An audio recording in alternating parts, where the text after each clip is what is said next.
Good morning అండి. This is doctor Madhavi Latha, gynaecologist, Aditya hospital, Medchal. ప్రెగ్నెన్సీలో banana తినవచ్చా లేదా అనేది చాలామందికి కలిగే సందేహం. ఈరోజు దాని గురించి నేను కొన్ని విషయాలు చెప్పబోతున్నాను.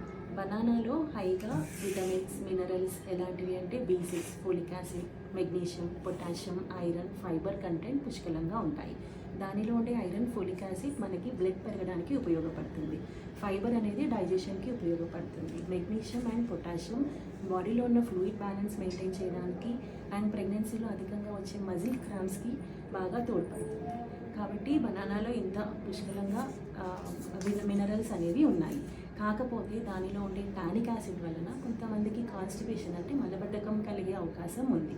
అండ్ ఒక మీడియం సైజ్ బనానాలో 100 calories వరకు ఎనర్జీ ఉంటుంది.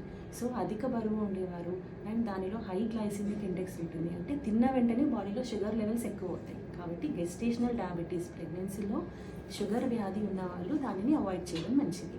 అధిక బరువు ఉన్నవాళ్ళు, మలబద్ధకం ఉన్నవాళ్ళు, ప్రెగ్నెన్సీలో షుగర్ ఉన్నవాళ్ళు అవాయిడ్ చేయాలి.